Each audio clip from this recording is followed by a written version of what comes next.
안녕하십니까. 자, 경영지도사 경영학 처음 시작하겠습니다. 자, 경영학의 기초가 제일 먼저 나옵니다. 자, 1장에서 경영학의 기초가 나오는데 우선 먼저 이 경영학이 무엇인가 하는 개념이 나옵니다. 그 경영학이라고 하는 그 학문에 대한 개념이 나오는데 학문에 대한 개념은 크게 중요하지는 않습니다. 그래서 우리가 원래 주로 일반 기업을 대상으로 하는 거죠. 사실 그 경영이라고 하는 것은 원래 모든 조직을 대상으로 합니다. 경영이라고 하는 것 자체가 모든 조직을 대상으로 하는 건데 우리가 이제 공부하는 내용은 주로 기업 경영에 초점을 맞추고 있습니다. 조직 중에서 특히 이제 기업이라고 하는 조직을 대상으로 해가지고 그걸 어떻게 경영할 것이냐 하는 거죠. 물론 이 경영이라고 할 때는 가장 핵심적인 내용이 네 가지가 있습니다. 원래 우리가 경영이라고 할 때는 계획을 세우고, 그러니까 조직의 목표를 갖다 세우는 겁니다. 조직의 목표를 세운 다음에 그 목표를 달성할 수 있는 전략을 구축하는 거죠. 그렇게 한 다음에 두 번째로 할 일이 조직을 만드는 겁니다. 조직을 구성을 해가지고 그 조직을 설계한다고 하는데 조직을 설계한 다음에 필요한 인력을 채우는 겁니다. 사람을 채워가지고 배치하는 거죠. 그렇게 한 다음에 세 번째로 지휘하는 겁니다. 지휘라고 하는 게 뭐죠? 일하도록 만드는 겁니다. 그래서 일하도록 만들 때 중요한 게 모티베이션하고 리더십하고 커뮤니케이션이 중요한데 지휘 관련해가지고 공부하시고 그 다음에 이제 통제를 갖다 한다는 거죠. 이게 바로 경영입니다. 그래서 조직을 대상으로 해가지고 계획, 조직화, 지휘, 통제하는 일련의 과정을 우리가 경영이라고 하는 겁니다. 이걸 연구하는 게 바로 이제 경영학이라고 하는 학문인 거죠. 그래서 거기 우리가 경영학을 갖다가 이제 크게 넓게 보면 이 국민 경제 전체를 대상으로 접근합니다. 그렇지만 되게 좁게 보면 기업에서 발생하는 문제만을 경영의 대상에 포함을 시키기도 합니다. 그래서 우리가 흔히 경영학의 목적이라고 해서 그 두 번째 문단에 나왔는데 경영학의 목적이라고 할 때 기업 및 기타 조직에 관한 현상을 밝히는 것이 바로 이 경영학이다 해가지고 이해하시면 됩니다. 물론 이제 경영학이라고 하는 학문은 넓게는 사회과학이죠. 경영학. 그래서 이 경영학이라고 하는 학문이 조직을 대상으로 연구하는 것이고, 그리고 경영학은 사회과학입니다. 사회과학이고 또 한 가지 경영학은 중요한 게 뭐죠? 실천과학입니다. 당장 경영학에서 개발된 여러 가지 이론이나 이런 것들이 뭐예요? 경영 현장에서 그대로 써먹는 겁니다. 그래서 실천과학이라고 하는 것이고, 또 경영학은 또 응용과학이라는 거죠. 순수과학이 아니라 응용과학이라고 하는 것이 특징이 되겠습니다. 이런 것들이 그래도 처음에 한 번씩 나왔던 얘기들입니다. 경영학의 학문적 성격 해가지고 경영학은 사회과학이고 또 실천과학이고 응용과학이라고 하는 것이 예전에도 한번 처음에 언급된 적이 있습니다. 그래서 그 내용 하나 정리해 주시기 바랍니다. 경영학은 경영을 연구하는 것이다. 근데 경영은 조직을 대상으로 하는 건데 그 조직 중에서도 특히 기업을 대상으로 해가지고 계획, 조직화, 지휘, 통제하는 일련의 활동을 의미한다는 거. 그 과정에서 발생하는 여러 가지 원리들을 갖다가 탐구하는 게 경영학이다. 이렇게 한번 정리해 주시면 되겠습니다. 그리고 경영학의 학문적 성격 확인하시고요. 다음에는 그 경영의 두 가지 지표로서 그 효율성과 효과성을 따집니다.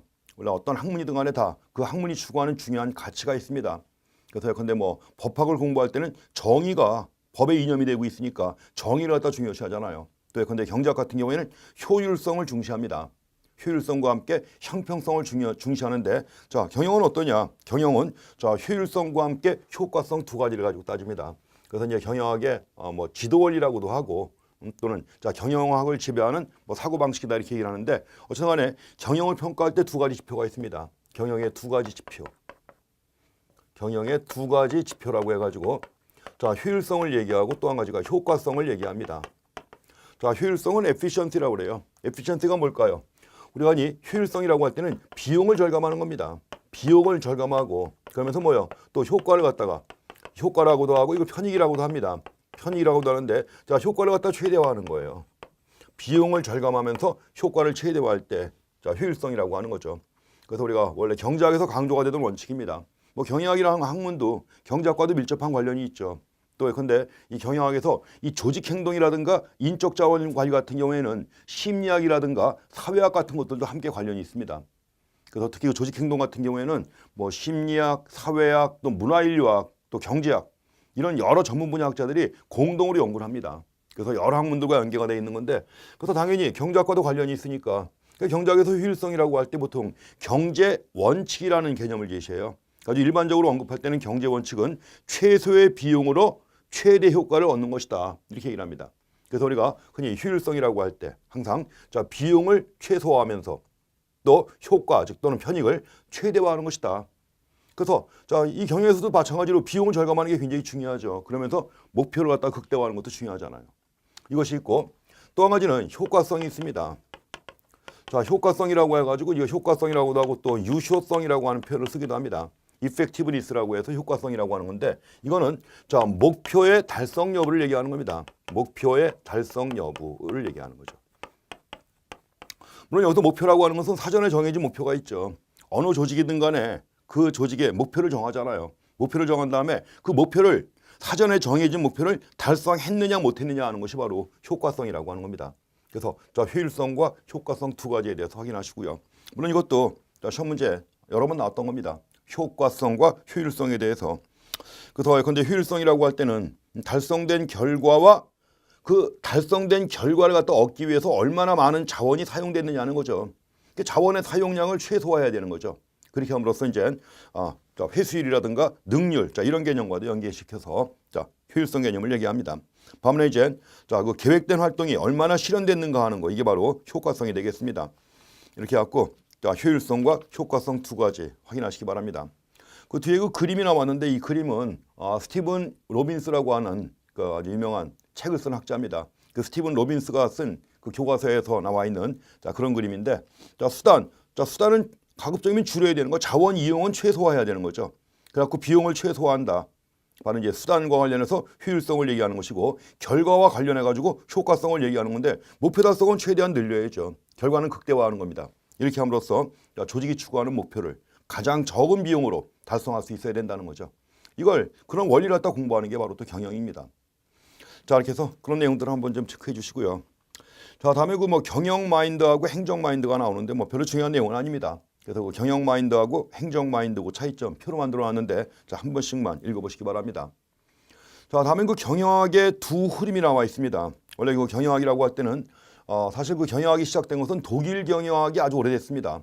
독일 경영학이 한 뭐 나름대로 학문적으로 정립되기 시작한 것이 약 한 1700년대 학문적으로 정립됐던 겁니다. 그러니까 한 18세기부터 나온 거죠. 자 미국 경영학은 1911년에 시작된 겁니다. 자 프레드릭 테일러에 의해서 과학적 관리의 원리를 쓰면서부터 이제 미국 경영학이 시작된 겁니다. 그러니까 역사로 봐가지고는 독일 경영학이 아주 오래됐죠. 그렇지만 이제 독일 경영학의 뭐 특징 이런 것들은 뭐 많이 물어보지는 않습니다. 그러나 시험 문제가 나온 적이 있습니다. 이게 왜 그러냐면 이제 우리가 경영학개론 교과서 중에서 방송통신대학교 경영학과에 경영학개론 교과서가 있는데 그 교과서에서 꽤 오래된 교과서입니다. 거기서 이제 독일 경영학도 꽤 비중이 있게 다루고 있습니다. 그러니까 누군가 아마 그 책을 보고 아마 출제하지 않았나 싶기도 한데요. 그래서 이 독일 경영학하고 미국 경영학의 차이점을 갖다가 묻는 문제가 한 세 번인가 출제가 된 적이 있습니다. 한 번 나오고 나니까 또 나오는 거죠. 그래서 이제 그 차이점 물어보는 건데 먼저 이 독일 경영학 나와 있습니다. 독일 경영학 해가지고 이제 뭐 그 경영학의 흐름 해가지고 학자 이름까지 나오는데 뭐 학자 이름까지 언급할 필요는 없습니다. 오히려 거기 나와 있는 그 학자들 뭐 말페르거라든가 루도비치 뭐 이런 사람들 나와 있지만 이런 분들보다 더 유명한 학자가 바로 니클리슈라는 학자입니다. 니클리슈 그리고 자이페르트 뭐 이런 학자들이 더 이제 유명한데 어쨌든 간에 독일 경영학과 미국 경영학의 그 중요한 차이점이 있습니다. 미국 경영학을 보시게 되면 특징이 나와 있습니다. 왜냐하면 미국에서는 경영학이 시작된 게 생산 현장에서부터 시작된 겁니다. 생산 현장에서 당장 어떻게 하면 생산성을 높일 것인가 그 생산성을 높이는 방법을 연구하면서부터 미국 경영학이 시작된 거예요. 근데 거기에 비해서 독일 경영학은 이전부터 이론적인 측면이 강했던 겁니다. 자, 이론적인 측면이 강했고 반면에 근데 오늘날 경영학을 지배하는 게 바로 미국 경영학 아니에요. 근데 미국 경영학이라고 하는 게 말씀드린 것처럼 실천과학이라고 그랬죠, 이게. 미국식의 경영학이 경영학을 지배하고 있는데 실천과학입니다. 그래서 자, 독일 경영학은 이론적인 측면이 강합니다. 거기에 비해서 미국 경영학은 실천적 경향이 강하다는 거. 또 독일 경영학이 미국 경영학보다 역사가 오래됐다는 것도 확인하셔야 되고요. 또 독일 경영학은 자, 이론적 성향이 강하니까 뭐요? 그 연구한 사람들이 대부분 다 학자들입니다. 경영학의 연구자들이 다 학자들인데 비해서 미국은 주로 뭐예요? 현장 실무 책임자들이에요. 제가 테일러 얘기했었는데 테일러는 현장 책임자입니다. 그 생산관리 현장의 책임자로서 어떻게 하면 생산성을 높일 것인가 연구하는 과정에서 남대로 체계화된 경영학이 시작된 겁니다. 자, 그런 적인 측면이 있고요. 그다음에 이제 뭐 독일 경영학은 주로 자, 이론적 성향이 강하니까 당연히 뭐요? 객관적인 측면에 초점을 맞추죠. 반면에 이제 미국 경영학은 자, 경영의 주체적인 측면을 파악하고자 했다는 것도 이제 차이점 중에 하나입니다. 이렇게 해갖고 그래서 여기 자, 미국 경영학에 나와 있는 특징 나와 있습니다. 책에 그 두 번째 줄 나와 있는데 미국의 경영 연구는 생산 관리나 현장에서 이루어진 거예요, 연구가. 생산 관리나 또 재무 관리 같은 실천적이고 실용적인 연구가 자, 중심이 되고 있다는 걸 확인하시기 바랍니다. 그래서 여기 뭐 하나 정리해 놓은 내용이 있죠. 독일 경영학은 학문적 측면이 강하다. 학문적 측면이라는 말은 뭐예요? 이론적 측면이라고 하는 거죠. 이론적 측면이고 따라서 연구자가 주로 누구예요? 학자들에 의한 연구가 이루어진 겁니다. 학자들에 의한 연구. 반면에 미국 경영학은 자, 실용주의적 측면이 강하다. 자, 실천적인 측면이 강합니다. 실천적인 측면이 강하고 주로 현장 관리자에 의해서 연구가 이루어졌다는 겁니다. 자, 이런 것들이 미국 경영학과 독일 경영학의 중요한 차이점으로서 하나 정리해 주시기 바랍니다. 뭐 크게 중요한 내용은 아닙니다만 그러나 뭐 시험에 나왔던 거니까 한 번 정도는 체크를 하셔야 되겠죠. 자, 다음에 이제 경영관리의 역사입니다. 물론 이제 경영학의 역사가 되는 겁니다. 여기서도 시험이 상당히 잘 나오는데 꾸준히 나옵니다. 어떤 몇 문제씩 또 한 40문제 중에서 어떤 때는 한 5, 6문제 정도가 여기서 나올 정도로 또 굉장히 중요시되는 분야입니다. 자, 경영학의 역사입니다. 경영학의 역사 해가지고 자, 미국 같은 경우에는 일단 1911년부터 나온 게 과학적 관리법이라고 하는 겁니다. 과학적 관리법이 나와 있고요. 그다음 이제 이 과학적 관리법은 생산성 추구만, 생산성을 높이는 데 관심을 뒀던 겁니다. 어디까지나 어떻게 하면 그 현장에서 생산성을 높일 것인가 이걸 고민했던 거예요. 가지고 생산성을 높일 수 있는 방법들을 갖다 제시했던 겁니다. 그래서 갖다 흔히 뭐 뭐든지 처음 나온 걸 다 고전학파라고 하는 거죠. 그래서 이것도 경영학에서 고전학파라고 합니다. 그다음에 이제 1924년부터 인간관계론이 나옵니다. 인간관계론. 그리고 그 인간관계론이 계기가 돼가지고 원래 인간관계론은 호선 실험이라고 하는 그 실험을 통해서 나온 거예요. 그러니까 실험을 통해서 그동안 알지 못했던 여러 가지 측면들을 갖다가 알게 됩니다. 가지고 이런 연구 방법 내지는 인간관계론을 통해서 알게 된 거 이걸 바탕으로 해가지고 1940년대 이후부터 뭐 30년대 또는 40년대, 50년대입니다. 이렇게 갖고 이제 또 행동과학의 바탕을 둔 행동과학의 기초를 둔 여러 가지 이론들이 개발이 됩니다. 가지고 이후에 이제 현대적 경영학 해가지고 시스템 이론이라든가 아니면 상황 적응 이론 이런 것들이 나오게 되는 겁니다. 그래서 이제 과거에 나왔던 그 과학적 관리법의 주요 내용은 무엇이고 인간관계론의 주요 내용은 무엇인지 이것도 확인하셔야 됩니다. 이 체크 포인트 해가지고 표로 이렇게 핵심적인 내용들을 정리해놨는데 그것도 먼저 보실 필요가 있습니다. 먼저 전통적 관리론이라고 되어 있는데 전통적 관리론 이게 바로 고전학파라고 그래요. 고전학파라고 해가지고 자 과학적 관리법을 포함하는 그런 내용들입니다. 그래서 가장 대표적인 학자라기보다 이제 가장 대표적인 인물이 자 프레드릭 테일러하고 그다음에 포드 자동차 회사를 세운 헨리 포드예요. 헨리 포드가 있고 또 1916년에 일반 관리론을 제시한 사업가로서 일반 관리론을 제시한 학자가 바로 앙리 페어리입니다. 또 한 가지 조직과 관련해 가지고 아주 큰 업적을 남긴 사람이 있죠. 조직. 막스 베버가 제시한 관료제입니다. 관료제라고 하는 가장 이상적인 조직이다 해가지고 관료제를 제시한 학자가 바로 독일의 사회학자인 막스 베버입니다. 보통 네 사람을 전통적 관리론 또는 고전학파 이렇게 얘기하는 겁니다. 그 다음에 이어지는 것이 1924년부터 실험이 시작돼 가지고 이제 1930년대 완성이 되는데 이게 바로 인간관계론이라고 하는 겁니다. 자, 인간관계론에서 가장 대표적인 학자들은 하버드 그룹이에요. 미국 하버드 대학에서 이제 호선 실험을 했던 겁니다. 가지고 실험에 참여한 가장 대표적인 업적을 남긴 인물이 엘튼 메이어가 있고요. 또 한 사람이 레슬리 스버거가 있습니다. 그 다음에 이제 1940년대, 50년대 이후, 물론 이제 이분들이 또 책을 쓴 것은 30년대, 38년에 뭐 이렇게 책도 쓰고 했는데 대표적인 학자가 체스터 바나드하고 허버트 사이먼입니다. 체스터 바나드, 허버트 사이먼에 의해서 근대적 조직론이 나오게 돼요. 더더구나 체스터 바나드 이분은 자 근대 조직론의 아버지라고 불리우는 사람이에요. 가지고 이 경영학의 역사에서 또 한 획을 그은 그런 인물입니다. 가지고 이 시대에는 이제 흔히 뭐 우리가 전통적 관리론 해가지고 4명의 경우에는 생산성만 강조했던 겁니다. 어떻게 하면 생산성을 높일 것인가. 가지고 이제 경제인 가설의 바탕을 둬요. 인간은 뭐예요? 돈만 많이 주고 대우만 잘해주면 열심히 일한다는 이런 가설입니다. 이거 갖다가 경제인 가설이라고 그래요. 가지고 이제 인간 없는 조직이라고 하는. 왜냐면 뭐 우리가 포드 같은 경우에 자동차 조립 라인 만들어 가지고 한 사람은 하루 종일 타이어만 끼우고 한 사람은 하루 종일 문짝만 달고 이런 작업이란 말이에요. 그러니까 인간이 기계화되는 거죠. 인간이 기계화되면서 인간의 인간성은 말살되고 이런 상황에 직면하게 된 겁니다. 그래가지고 흔히 인간 없는 조직이라고 하는 이런 평가를 받습니다. 그러다가 이제 인간 관계론에 오게 되면 인간성을 중시하게 돼요. 인간성을 중시하게 되는데 관계가 중요하다는 거죠. 그 관계가 중요하다는 걸 알면서 이런 가설을 갖다가 인간에 대한 가설인데 이걸 사회인 가설이라고 합니다. 그렇지만 여기도 여전히 조직 없는 인간이라고 하는 이런 또 평가를 받게 됩니다. 그러다가 이제 근대적 조직론에서는 이게 합리성의 시대예요. 합리성을 추구하는 겁니다. 그러니까 생산성과 인간성을 동시에 추구하는 거예요. 그래가지고 이제 관리인 가설이 나옵니다. 관리인 가설. 해가지고 이제 인간 있는 조직이라는 평가를 받는 겁니다. 그다음에 현대적 이론 들어와가지고 시스템 이론, 상황 이론, 기타 복잡성 이론, 또 윌리엄 오우치의 G 이론도 나오게 됩니다. 자, 이렇게 해서 이런 흐름 좀 확인하셔야 되고요. 저 흐름을 확인하는 과정에서 이제 또 각각의 내용들의 핵심을 좀 보셔야 됩니다. 자, 제일 먼저 나오는 게 프레드 테일러의 과학적 관리법이라고 하는 겁니다. 1911년에 나온 테일러의 과학적 관리법. 흔히 그 테일러의 과학적 관리법을 갖다가 또 테일러 시스템이라고도 합니다. 테일러 시스템이라고 해요. 뭐 또 테일러의 경영 사상, 테일러의 경영 사상을 얘기할 때는 또 테일러리즘이라고 그래요. 그래가지고 미국 경영학의 출발점이 바로 1911년입니다. 자, 이건 이제 그 과학적 관리라고 하는 것처럼 이 조직 관리를 갖다 과학적으로 한다는 얘기입니다. 조직 관리를 과학적으로 해가지고 생산성을 높이고자 하는 거예요. 생산성을 높이고자 한다.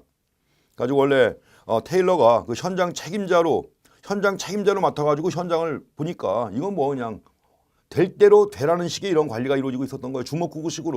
주먹구구식으로 될 대로 되라 이런 관리가 이루어진 겁니다.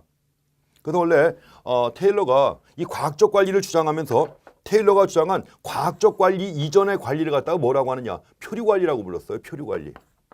자, 과학적 관리 이전의 관리는 표류 관리다. 그 표류 관리라고 하는 게 뭐냐, 될 대로 되라는 식의 이런 관리 얘기하는 겁니다. 표류 관리. 가지고 이제 이 표류 관리에서 과학적 관리법을 갖다가 이제 착안한 겁니다. 그래서 나름대로 이제 좀 더 조직적으로 체계적으로 일할 수 있는 방법들을 갖다 모색한 겁니다. 가지고 테일러가 중요하게 한 게 일단 표준 과업량을 설정해야 한다는 거예요. 표준 과업량. 그러니까 작업자 한 사람이 하루에 몇 개나 만들 수 있는가 하는 표준 과업량을 설정하는 겁니다. 그리고 표준 과업량을 설정하기 위해서 한 연구가 시간 연구하고 동작 연구라고 하는 거예요. 그러니까 제품 하나 조립할 때 걸리는 시간이 몇 초냐. 스톱워치 가지고 시간을 잽니다. 또 작업자의 모션을 갖다가 또 연구하는 거예요. 작업자의 모션이 너무 커도 시간이 많이 걸리겠죠. 그래서 시간과 함께 모션 연구를 통해서 하루 표준 작업량을 설정하는 겁니다. 그리고 표준 작업량을 설정한 다음에 그 목표를 달성하면 높은 임금을 주고 달성하지 못하면 낮은 임금을 주는 흔히 오늘날 차별 성과급제를 갖다가 테일러가 도입했던 겁니다. 그리고 이와 함께 그 노동자를 갖다 훈련시킬 때도 과학적인 방법, 채용할 때도 과학적인 방법을 도입하는 거예요. 좀 더 체계적으로 한다는 얘기죠. 그래서 이걸 과학적 관리의 원리라고 하는 책을 쓰게 된 겁니다. 그래서 그다음부터 과학적 관리법이라고 하는 건데 이런 내용들이 다 포함되어 있는 겁니다. 그래서 테일러가 이걸 생각하기 이전에 주먹구구식 작업 방법을 없애는 거예요. 주먹구구식 작업 방법. 이게 바로 표류 관리입니다. 표류 관리를 갖다가 이제 대체해가지고 과학적 관리를 갖다 도입했다는 거 봐주시기 바랍니다. 자, 이렇게 해서 테일러의 과학적 관리법의 가장 핵심적인 내용들 이걸 보셔야 됩니다. 시험 문제에 이런 내용들이 간단히 나오죠. 자세한 설명보다도 다음 중 테일러의 과학적 관리법과 관련이 없는 게 뭐냐 이렇게 나와요. 그래서 이제 아주 간단하게 나오기도 합니다. 자, 첫 번째 나온 게 바로 과업 관리입니다. 과업 관리. 물론 과업을 과학적으로 설정해야죠. 과학적으로 시간 연구와 표준 연구를 통해서 하루 표준 과업량을 설정하는 거예요. 표준 과업량을 설정해야 되는 겁니다. 그래야 이제 그 과업을 달성하기 위해서 노동자들의 조직적인 태업을 막을 수가 있다는 거죠. 그래서 첫 번째 특징은 바로 과업 관리입니다. 두 번째로 작업량에 따른 차별 성과급제를 도입하는 거예요. 작업량에 따른. 그러니까 표준 과업량을 달성하면 높은 임금. 이게 차별 성과급제죠. 달성하지 못한 경우 저임금을 지급하는 이런 방법. 물론 이제 인간을 임금의 노예로 만들었다는 비판은 있죠. 임금의 노예로 만들었다는 비판은 있지만 나름대로 오늘날에도 실시되고 있는 게 이런 거 아닙니까? 차별적 성과급제는. 그래서 이걸 처음 도입한 겁니다. 자, 고임금 저노무비 달성을 목표로 하는 겁니다. 고임금 저노무비. 뭔가 이상하죠? 아니요. 자, 표준과업량만 달성하면 고임금이에요. 표준과업량만 달성하면 고임금이고 그 결과 생산성이 높아지니까 따라서 뭐예요? 노무비는 감소하는 겁니다. 그래서 고임금 저노무비를 달성하고자 했다. 자, 또 한 가지 그 작업의 표준화를 위해서 시간연구와 동작 연구를 갖다 합니다. 자, 목표 과업량, 하루에 달성할 수 있는 목표 과업량을 설정하기 위해서 시간연구와 동작 연구를 한 겁니다. 자, 또 한 가지 중요한 게 조직도 바꾸자 이거예요. 조직도. 자, 그때까지의 조직은 주로 군대식 조직이었습니다. 군대식 조직이었는데 이것도 바꾸자. 기능식으로. 오늘날 뭐 대부분의 중소기업 또 국가 조직도 기능식 조직 아닙니까? 그래서 근데 뭐 생산을 담당하는 생산부서, 마케팅을 담당하는 마케팅부서, 재무부서 이런 식으로 해가지고 경영 기능별로 조직을 만드는 게 가장 바람직하다는 겁니다. 그래서 기능식 조직과 함께 자, 직능식 직장 제도를 도입한 겁니다. 거기 직능식 직장 제도라고 나와 있죠. 바로 그와 함께 매칭이 되는 것이 바로 기능식 조직이라고 하는 겁니다. 기능식 조직. 기능식 조직인데 그 기능식을 자, 펑셔널이라고 합니다. 펑셔널 해가지고 다른 말로 번역할 때 이걸 직능식이라고도 번역을 해요. 기능식 또는 직능식 해가지고 같은 말입니다. 같이 번역을 해요. 그리고 또 그 각각의 기능별 책임자를 두는 거예요. 기능별로 책임자. 생산부서를 담당하는 생산부서의 책임자. 이게 직장이에요. 직장. 포맨. 펑셔널 포맨. 해가지고 자, 직능식 직장제 도입을 갖다 주장합니다. 이게 바람직하다는 거죠. 또 인사관리도 과학적으로 하는 겁니다. 채용, 훈련. 자, 근로자를 채용한 다음에 훈련시키는 것도 과학적으로 하는 거예요. 이런 것들이 바로 테일러의 과학적 관리법의 핵심적인 내용들입니다. 자, 이런 테일러의 그 과학적 관리법에 이제 푹 빠진 그 제자 내지는 동료 그룹이 생겨요. 제자 내지는 동료 그룹이 생기는데 그 대표적인 게 누구냐? 거기 헨리 간트가 나옵니다. 헨리 간트. 이 간트라는 이름 들어보셨죠? 간트 차트라고 해가지고 지금도 활용되고 있는 겁니다. 우리가 엑셀 들어가면 간트 차트 만드는 방법이 아예 그냥 메뉴에 떠요. 지금도 활용될 수 있는 그런 건데 이걸 처음 창안한 게 테일러의 제자이자 동료였던 헨리 간트라는 사람입니다. 헨리 간트도 역시 과학적 관리법의 후계자죠. 또 한 가지 길브레스 부부가 있습니다. 길브레스 부부. 그 베아트리체 길브레스하고 자, 부부인데 이 부부가 또 테일러하고 마음을 같이 했던 겁니다. 길브레스 부부가 있고요. 또 한 가지 에머슨이 있습니다. 그래서 이런 사람들에 의해서 계속 이어지고 계승된 겁니다. 자, 이렇게 해서 확인해 주시고요. 물론 이제 과학적 관리법에 대한 비판도 말씀드린 것처럼 뭐 인간을 기계화했다는 거, 또 인간을 갖다가 임금의 노예로 취급했다는 점에서 비판도 있습니다. 그렇지만 이런 비판이 있지만 이런 비판이 나중에는 경영학을 좀 더 발전시킨 아주 중요한 계기가 됐던 거죠. 자, 이렇게 해서 테일러의 과학적 관리법 보시기 바랍니다. 자, 여기 기출문제 한 가지 나와 있는 건 뭐 간단하게 나온 문제고 이거보다 좀 길게 나오기도 합니다. 길게 해가지고 이제 문장 해가지고 좀 자세히 설명이 나오기도 하는데 되게 이런 식의 문제가 많이 나옵니다. 자, 테일러의 과학적 관리법에 관한 설명으로 옳지 않은 게 뭐냐고 했습니다. 1번 시간 연구와 동작 연구 맞죠? 2번 공정한 작업량 설정. 자, 공정한 목표 과업량을 설정하는 거예요. 근데 사실은 그 목표 과업량을 설정할 때 달성할 수 있는 거냐, 달성하기가 좀 어려운 목표를 정했던 겁니다. 그래서 원래 인류 인간을 만드는 걸 목표로 해가지고 이제 목표 과업량을 좀 높게 잡았다고 하는 이런 비판도 있습니다. 그렇지만 이제 공정한 과업량을 설정하는 나는 취지는 맞죠. 그 다음에 작업에 적합한 과학적인 근로자 선발, 근로자를 선발하고 훈련시키는 것도 과학적으로 하는 거예요. 그 다음에 자, 시간제 임금 지급을 통한 차별적 성과급제. 앞뒤 말이 안 맞죠. 차별 성과급제인데 어떻게 시간제 임금입니까? 이건 안 되는 거죠. 앞뒤 말이 안 맞습니다. 그래서 4번이 잘못된 겁니다. 5번에 관리활동의 기능별 분업. 조직을 기능식 조직으로 만들어가지고 작업도 기능별로 시키는 거예요. 자, 이런 것들이 바로 테일러의 과학적 관리법입니다. 어떻게 문제 쉽죠? 이렇게 나옵니다. 가장 기본적인 내용들만 명확하게 해놓으시면 내용은 굉장히 쉽게 됩니다. 다음에 또 한 사람이 1914년에 이어서 자, 포드 시스템을 갖다 만드는데 자, 포드 시스템의 경우에도 역시 넓게는 과학적 관리법에 포함되는 겁니다. 그래서 이건 1914년에 나온 거예요. 1914년에 자, 포드 시스템이 나옵니다. 그래갖고 이제 포드 시스템도 헨리 포드가 창안한 자, 포드 시스템도 과학적 관리에 포함되는 겁니다.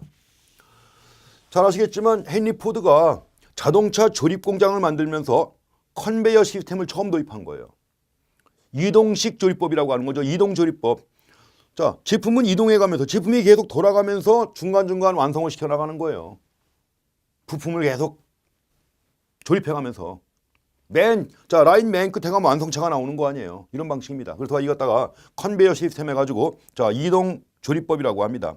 자, 이동 조립법을 도입해가지고 중요한 건 이 포드의 사고방식은 뭐냐면 대량 생산을 통해서 가격을 낮추는 겁니다. 대량 생산을 해가지고 가격을 낮춘다. 가격을 낮추는 이유가 뭐냐? 흔히 그 당시 그 T형 포드 자동차예요. T 스타일 포드 자동차인데 이걸 대량 생산해가지고 가격을 낮춰가지고 미국인 누구나 차를 살 수 있게 만들겠다. 하다못해 포드 회사 종업원들까지도 차를 살 수 있게 만들겠다 생각했던 겁니다. 그래서 원래 포드라고 하는 이 사업가는 경영의 목표를 사회에 대한 봉사로 둔 거예요. 이윤 추구가 아니라 사회에 대한 봉사. 이렇게 생각한 겁니다. 그래서 지금 이 포드의 경영 사상을 포디즘이라고 해가지고 미국에서는 아직도 이걸 연구하는 연구회가 많아요. 포디즘. 사회에 대한 봉사. 그러니까 차값을 싸게 만들어야죠. 싸게 만들려면 대량 생산해야 되고 대량 생산하려니까 컨베이어 시스템을 도입했는데 시스템만 도입한다고 되는 게 아니죠. 부품을 표준화해야 돼요. 부품을 표준화해야만 원가를 절감할 수 있죠. 또 부품을 단순화해야 합니다. 그리고 나서 이제 컨베이어 시스템을 도입했으니까 뭐요? 또 분업에 기초해가지고 분업. 한 사람은 하루 종일 문짝만 달아요. 한 사람은 하루 종일 타이어만 끼고 한 사람은 하루 종일 의자만 장착하고 분업에 따른 이게 전문화라고 하는 겁니다. 자, 표준화, 단순화, 전문화 이걸 포드가 3S라고 해서 제시한 겁니다. 자, 3S 잘 나오는 겁니다. 자, 포드가 제시한 3S 기법. 뭐죠 이게? 자, 심플리피케이션. 자, 심플리피케이션. 단순화입니다. 단순화. 또 부품을 갖다 표준화해야 돼요. 스탠다다이제이션. 표준화. 그 다음에 세 번째가 스페셜라이제이션 해가지고 이건 전문화라고 하는 겁니다. 경우에 따라서 이거 특화라고 번역하는 경우도 있습니다. 전문화 대신에 특화라고 번역하기도 해요. 특화라고 번역하는데 이제 이것이 바로 분업의 결과 이루어지는 거죠. 업무 과정을 나눠가지고 한 사람이 하루 종일 한 가지 업무만 담당하는 거예요. 그러니까 그만큼 숙련도가 높아지는 거죠. 숙련도가 높아지는 걸 전문화라고 하는 겁니다. 결국 이런 걸 도입해가지고 원가를 낮출 수가 있었던 거죠. 싸게 자동차를 다 팔 수 있었던 겁니다. 그래서 이제 포드가 제시하는 것 중에 흔히 시험에 가장 많이 나오는 것 중에 하나가 3S고 또 한 가지 포드는 경영을 사회에 대한 봉사로 봤다는 것도 확인하시기 바랍니다. 자, 그래서 포드 시스템의 가장 핵심되는 내용들입니다. 이것도 역시 과학적 관리법에 포함되는 건데 포드 시스템의 가장 핵심되는 내용들은 먼저 이동 조립법, 즉 컨베이어 시스템을 도입했다는 겁니다. 다음에 두 번째로 고임금 저가격 원리. 이 포드의 중요한 내용 중에 하나가 고임금을 지급했다는 겁니다. 그 당시 포드 자동차 회사에서는 보통 미국인의 평균 시간당 임금이 2.5달러였는데 포드 자동차 회사에서는 5달러를 준 거예요. 그러니까 5달러를 주니까는 뭐니까? 5달러를 주니까 아예 능력 있는 사람을 많이 뽑을 수 있고 또 그만두는 사람도 없고 결근도 안 하고 태만도 안 하고 근무 태만도 안 하고 열심히 일한다는 얘기죠. 그래서 포드가 오늘날 그 고임금을 지급한 이런 걸 경제학에서는 효율 임금 이론이라고 해요. 효율 임금. 그러니까 기업주가 이런 정책을 실시할 때 효율 임금 정책이라고 합니다. 아예 업계 표준 임금보다 업계 평균 임금보다 높은 임금을 주는 거예요. 그래갖고 생산성을 높이고자 하는 거죠. 이걸 처음 도입한 게 바로 포드예요. 고임금 그리고 자동차 가격은 최대한 낮추겠다. 저가격 원리를 도입한 겁니다. 또 한 가지 봉사주의가 있고 또 한 가지 3S입니다. 이런 것들 꼭 확인하시기 바랍니다. 자, 이렇게 해가지고 이제 포드 시스템을 도입해가지고 비용도 크게 절감했는데 물론 비판도 있죠. 인간의 기계화가 된 거야. 인간의 기계화. 인간의 기계화가 이루어졌다고 하는 이런 비판도 작용을 합니다. 그래서 포드 시스템의 가장 핵심적인 내용들 그렇게 정리해 보시면 되겠습니다. 그 아래에 보면 표로 테일러 시스템하고 포드 시스템을 갖다가 표로 만들어서 비교해 놨는데 지금 우리가 본 내용 그대로 정리해 놓은 겁니다. 그러니까 그 표에 나와 있는 내용 다시 한번 확인하시면 됩니다. 다음 페이지까지 나와 있는데 그래서 한번 내용 그렇게 보시면 되겠고요. 자, 그다음에 이제 앙리 페이올의 일반 관리론이 나옵니다. 앙리 페올은 사업가예요. 자, 이 경영자입니다. 경영자로서 경영 전반에 걸친 일반 원리를 제시한 학자가 바로 프랑스의 사업가인 앙리 페올인데, 앙리 페올은 1916년에 일반관리론이라고 하는 책을 씁니다. 앙리 페올이에요. 페올. 자, 페올에 관해서는 두 가지가 중요합니다. 두 가지가 중요한데, 자, 이 페올은 이 경영활동을 갖다 6가지로 구분한 바가 있습니다. 그리고 페올의 경우에는 사업가로서 일반 관리라고 그래요. 일반 관리. 지금 저 포디의 경우에도 현장 관리가 중심을 이룬 거 아니에요. 뭐 재문이 이런 것들은 다 고려하지 않고 생산, 어떻게 하면 생산을 효율화할 것인가. 테일러도 마찬가지고. 그렇지만 앙리 페올은 경영 전반에 걸쳐서 원리를 제공한 학자예요. 그렇기 때문에 일반 관리라고 합니다. 페올을 일반 관리라고 해요. 그래서 이제 페올은 여기서 이 경영 활동을 다해서 6가지 관리 활동으로 제시합니다. 6가지 관리 활동 해가지고 생산이나 가공을 포함하는 기술 활동, 판매나 구매 같은 상업 활동 또는 영업 활동입니다. 상업 활동 또는 영업 활동. 그리고 이제 자금을 조달하고 운영하는 재무 활동, 그리고 여러 가지 거래 내용을 기재하고 정리하는 회계 활동이 있습니다. 또 하나 이제 보존 활동이 있고요. 자산을 보존한다든가 종업원을 보호하는 활동이 있고. 근데 이건 중요하지 않습니다. 맨 마지막에 6번째로 관리 활동을 제시해요. 6번째 관리 활동을 제시한 다음에 관리 활동의 내용으로 5가지를 제시합니다. 페올은 5가지를 제시하는데 5가지가 뭐냐? 계획, 조직, 그 지휘가 아닙니다. 그 지휘라는 말은 나중에 생긴 겁니다. 그래서 앙리 페올이 제시하는 5가지 관리적 활동이에요. 관리적 활동인데 계획, 그 다음에 조직, 그 다음에 다이렉션입니다. 이거 지시라고 그래요. 지시 또는 명령이라고 합니다. 지시 또는 명령이라고 하는 겁니다. 지휘라고 하면 안 됩니다. 지휘라고 하면 안 되고, 자, 지시 또는 명령이라고 그래요. 자, 그 다음에 나오는 게 조정이 나옵니다. 그리고 통제. 이렇게 해갖고 5가지로 제시했던 거예요. 페올이 처음 제시한 겁니다. 이걸 정리해가지고. 근데 이제 오늘날 이 5가지를 갖다가 다시 정리해가지고 뭐 이걸 합쳐가지고 이걸 오늘날 지휘라고 하는 거예요. 리딩 해가지고 자, 지시와 조정을 합친 겁니다. 가지고 지금은 우리가 경영관리의 과정을 4가지로 구분해요. 계획, 플래닝, 조직, 오거나이징, 지휘, 리딩, 통제, 컨트롤링. 4가지로 구분하지만 앙리 페올은 5가지로 제시했습니다. 5가지로 제시할 때는 지휘가 아니라 지시 또는 명령이라고 해야 됩니다.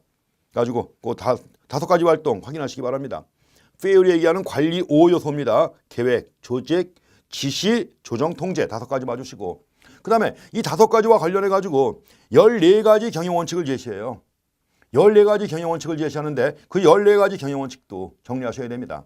14가지 거기 팁에 나와 있죠. 14가지 경영원칙. 첫 번째, 분업화. 모든 작업을 분업화해야만 전문화가 이루어지는 거예요.